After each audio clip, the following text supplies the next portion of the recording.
Dileep big boss വീട്ടിലേക്ക് വന്നത് cinema പ്രൊമോഷന് വേണ്ടി തന്നെയാണ്. അത് രണ്ടാമത് വന്ന ഇന്നലത്തെ പ്രൊമോയിൽ വ്യക്തവുമാണ്. പക്ഷേ വന്നത് വെറുതെ അങ്ങ് പോകാനല്ല. ചില മത്സരാർത്ഥികൾക്ക് ചില ഹിന്റുകൾ കൊടുക്കുക എന്നതുകൂടി ദിലീപിന്റെ ഈ വരവിന്റെ പിന്നിലുണ്ട്. അത്തരത്തിലൊരു ഹിന്റ് കൊടുക്കുന്നതായി നമുക്ക് പ്രൊമോയിൽ കാണാം. പ്രണയിക്കാനുള്ളവരോട് അല്ലെങ്കിൽ പ്രണയം തോന്നുന്നവരോട് പ്രൊപ്പോസ് ചെയ്യാനായി ഇൻഡയറക്ട്ലി പറയുന്ന ഒരു ഹിന്റ്.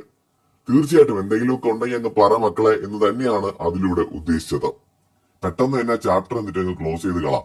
സായിയുടെ തലമുടിയെ കുറിച്ചും പറയുന്നുണ്ട്. അതൊക്കെ ഓരോരുത്തരുടെ പേഴ്സണൽ ചോയ്സ് ആണെന്നൊക്കെ പറയുമെങ്കിലും സായിക്ക് അതൊട്ടും ചേരുന്നില്ല എന്നാണ് എനിക്ക് കണ്ടപ്പോ തോന്നിയത്.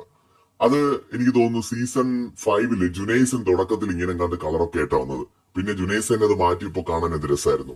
സിനിമാ പ്രൊമോഷന് വേണ്ടിയാണ് ദിലീപ് ബിഗ് ബോസ് വീട്ടിലേക്ക് വരുന്നതെങ്കിലും ആ കൂട്ടത്തിൽ തന്നെ പല മത്സരാർത്ഥികൾക്കും ഹിന്റുകൾ കൊടുക്കാൻ സാധ്യതയുണ്ട്. അത് മനസ്സിലാക്കാൻ അവർക്ക് സാധിച്ചാൽ